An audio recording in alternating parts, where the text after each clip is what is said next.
Sahabat Alkitab, satu hari ada seorang wartawan yang sedang bertugas melakukan wawancara dengan seorang wanita tua. Ternyata, wanita itu adalah seorang pencipta lagu yang telah mengarang hampir 9.000 nyanyian pujian. Sesaat sebelum hari ulang tahunnya yang ke-93, ia diwawancarai agar wartawan itu dapat memuat riwayat hidupnya dalam sebuah majalah Kristen. Wanita tua itu mengatakan, "Bagi saya, yang paling berharga adalah memiliki Alkitab yang tersedia di dekat saya, yang siap dipakai. Alkitab tersebut memberi inspirasi saya dalam menulis pujian, dan juga dalam seluruh hidup saya."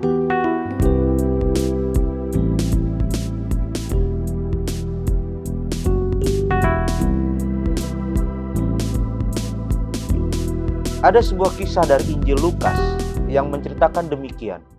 Seorang buta duduk di pinggir jalan dan mengemis. Waktu orang itu mendengar orang banyak lewat, ia bertanya, "Apa itu?" Kata orang kepadanya, "Yesus orang Nazaret lewat." Lalu ia berseru, "Yesus anak Daud, kasihanilah aku." Dan Yesus pun singgah kepada orang buta itu dan menyembuhkannya. Cerita Alkitab yang indah tersebut berkumandang dalam ingatan sang pengarang pada saat ia menulis lirik pujian. "Mampirlah dengar doaku, Yesus penebus. Orang lain kau hampiri, jangan jalan terus. Yesus Tuhan, dengar doaku, orang lain kau hampiri, jangan jalan terus." Siapakah wanita tua pengarang lagu pujian tersebut? Dalam wawancara tersebut, wanita tua itu menegaskan, "Sebenarnya saya tidak cacat." Apa artinya kehilangan salah satu panca indera jika hal itu menolong saya mendapatkan sekian banyak kesempatan? Segenap hidup saya mungkin tidak berguna andai kata saya tidak buta. Nama lengkapnya adalah Frances Jane Crosby. Frances Crosby lahir dengan orang tua miskin, John dan Mercy Crosby, pada 24 Maret 1820. Sesuai dengan kebiasaan orang Amerika, gadis kecil itu diberikan nama panggilan Fanny. Ketika Fanny berumur 6 minggu, ia menderita sakit mata, lalu seorang dokter memberikan pengobatan yang salah. Dan sebagai akibatnya, bayi itu menjadi buta. Ketika Fanny berumur setahun, ayahnya meninggal. Rupanya, hidup akan menjadi serba sulit untuk gadis kecil ini. Ketika Fanny berumur 5 tahun, tetangga-tetangganya mengumpulkan dana untuk mengirimkan Fanny kepada seorang dokter spesialis mata. Ibunya membawa anak itu ke kota besar, New York, tetapi dokter mata yang ternama itu pun tidak dapat berbuat apa-apa. Sewaktu Fanny diantar keluar dari ruang pemeriksaan, pendengaran Fanny yang tajam mendengar dokter itu berbisik, "Ah, kasihan sekali gadis cilik yang buta ini." Pasti dokter itu tidak pernah membayangkan betapa indah, bahagia, dan bergunanya hidup si gadis cilik buta itu kelak. Fanny menghabiskan sebagian masa kecilnya berjuang menahan olok-olok dari anak-anak sebayanya.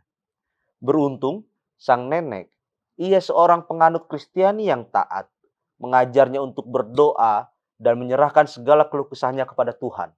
"Serahkanlah segala kekhawatiranmu kepada Tuhan melalui doa." Demikian sang nenek menghibur dan menguatkan Fanny. Walau mata Fanny buta, namun telinga dan pikirannya sangat tajam. Pada umur 8 tahun, ia sudah mulai menulis syair.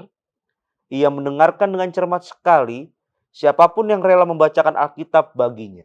Ia pun mengembangkan ingatannya sehingga pada umur 10 tahun, Fanny sudah dapat menghafalkan kelima kitab pertama dalam Perjanjian Lama dan keempat kitab Injil dalam Perjanjian Baru.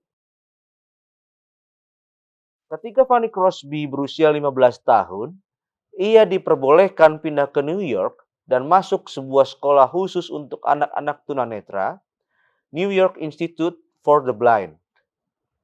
Di situ ia menjadi murid teladan. Sehingga 10 tahun kemudian, ia diminta menjadi guru di sekolah itu. Pada tahun-tahun selama Fanny Crosby mengajar anak-anak buta di New York, ia banyak berjumpa dan berkenalan dengan orang-orang tersohor. Dialah wanita pertama yang diizinkan berpidato di depan Kongres atau yang di konteks kita adalah setara dengan Dewan Perwakilan Rakyat atau DPR. Fanny pun menjadi teman dari beberapa presiden Amerika Serikat, mulai dari James K. Polk hingga Grover Cleveland. Fanny pun mulai dikenal sebagai pengarang yang ternama. Ia mengubah banyak lagu populer yang diterbitkan dan dinyanyikan di seluruh Amerika. Pada tahun 1858, ia menikah dengan Alexander Van Alstyne, seorang pria tunanetra dari sekolah luar biasa di New York. Sesudah pernikahannya, Fanny hendak mencantumkan nama pada karangannya sebagai Nyonya Van Alstyne. Tetapi suaminya menasihati Fanny dan mengatakan bahwa namanya yang dahulu sudah cukup terkenal dan sebaiknya dipakai terus. Maka Fanny menerima nasihat suaminya itu, tetapi ia pun memakai tak kurang dari 200 nama samaran dalam karyanya. Rupa-rupanya ia tidak ingin dikenal sebagai pengarang banyak lagu. Suatu hari di sekitar tahun 1864, Fanny bertemu dengan William W. Bradbury. Ia adalah seorang ahli musik yang terkenal. Ia memberi saran kepada Fanny Crosby demikian. Tuhan sudah mengaruniakan bakat yang luar biasa kepada ibu. Bukankah lebih baik jika ibu menggunakan bakat itu untuk menulis nyanyian bagi Tuhan? Fanny Crosby menerima dengan baik usul itu. Segeralah ia mulai mengarang nyanyian rohaninya yang pertama. Selama sisa hidupnya yang panjang sekali, ia tidak pernah lagi mengarang lagu-lagu pop. Sebaliknya, ia mengarang hampir 9.000 nyanyian pujian. Sebagai pengarang Kristen, wanita buta yang penuh bakat itu menjadi lebih dikenal dari sebelumnya. Kebanyakan nyanyian populernya kini telah dilupakan orang. Namun banyak lagu rohani dari antara yang ribuan itu masih tetap dinyanyikan orang Kristen di seluruh dunia hingga hari ini. Pada tahun 1868, 4 tahun setelah ia mulai mengarang lagu-lagu rohani, Fanny menulis salah satu nyanyiannya yang dikenal hingga hari ini. Mampirlah dengar doaku. Atau dalam bahasa Inggrisnya, Pass Me Not, O Gentle Savior. Lagu ini dikenal dan menjadi salah satu pujian umat Kristen di mana-mana. Ialah karena melodinya. Not-not dalam lagu tersebut seolah-olah memohon, membujuk dengan sangat agar Tuhan Yesus memperhatikan dan menolong orang yang sedang menyanyikan lagu tersebut.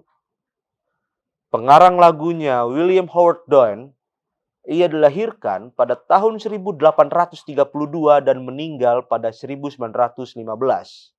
Anehnya, ia sebenarnya bukan ahli musik, melainkan pengurus sebuah pabrik besar di Cincinnati, negara bagian Ohio, Amerika Serikat.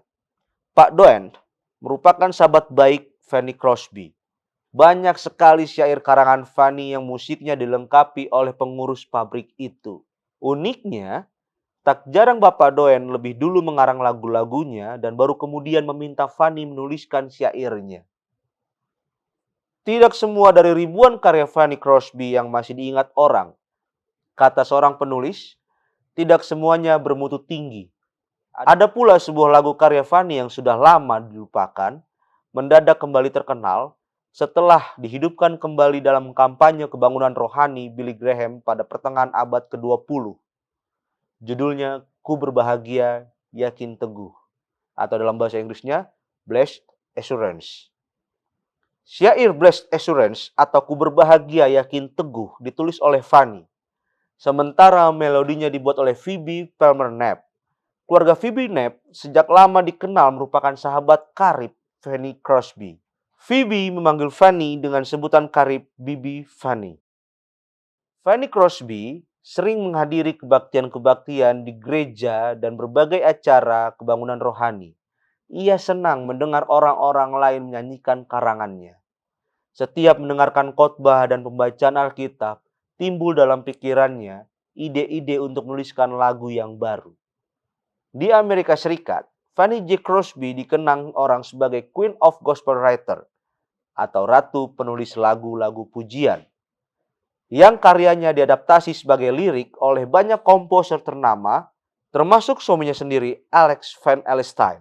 Karya-karya Fanny telah diterjemahkan ke berbagai bahasa dan masih dinyanyikan jutaan umat Kristiani di seluruh dunia hingga saat ini. Beberapa yang paling terkenal yaitu Pass Me Not, O Gentle Savior atau Mampirlah Dengar Doaku, All the Way My Savior Leads Me atau Di Jalanku Ku Diiring, I Must Have the Savior With Me atau Kuperlukan Juru Selamat, dan Blessed Assurance atau Ku Berbahagia Yakin Teguh. Banyak orang dengan kekurangan fisik atau sarana prasarana kemudian mengeluh dan putus asa, patah semangat dan kehilangan semangat hidup. Ada yang kehilangan rasa syukur dan bahkan sampai menyalahkan Tuhan atas nasib yang dialami. Di tengah keterbatasannya, Fanny J. Crosby justru menemukan makna hidup. Ia senantiasa melihat kehidupan dan keberadaannya sebagai berkat yang perlu disyukuri. Bahkan ketika putri satu-satunya meninggal tak lama setelah dilahirkan, Fanny masih mampu menulis sebuah sajak yang kelak dikenal sebagai lagu rohani berjudul Safe in the Arms of Jesus atau Selamat di Tangan Yesus. Syair lagunya berisi kelegaan karena jiwa anaknya kini telah berada di surga bersama Sang Pencipta.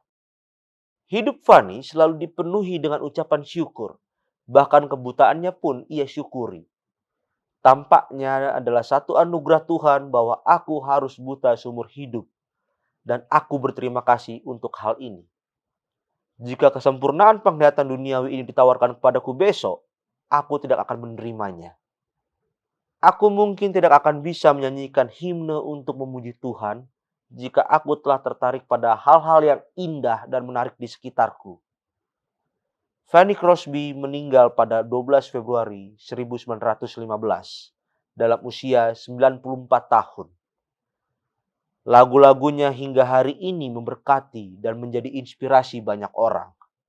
Banyak orang yang mengenal Yesus melalui lirik-lirik ciptaannya. Di batu nisannya tertulis kalimat singkat yang sungguh meneguhkan persembahan hidupnya yang tak mengenal lelah. Bibi Fanny yang telah melakukan apa yang ia mampu lakukan. Setiap manusia memiliki keterbatasannya. Tapi yang perlu kita percaya sahabat Alkitab bahwa Allah kita tidak terbatas dan mampu berkarya melalui kita yang penuh dengan keterbatasan. Seperti contohnya adalah Fanny Crosby. Di tengah keterbatasannya, ia tidak patah arang. Justru ia semangat untuk melayani Tuhan. Dan seharusnya itulah yang harus kita pelajari dari tokoh Fanny Crosby ini. Dan sahabat Alkitab, bila sahabat Alkitab merasa terberkati dengan tayangan ini, silakan mensubscribe. Dan jangan lupa tekan loncengnya, agar sahabat Alkitab tidak ketinggalan tayangan LAI yang terbaru. Tuhan memberkati. Salam Alkitab untuk semua.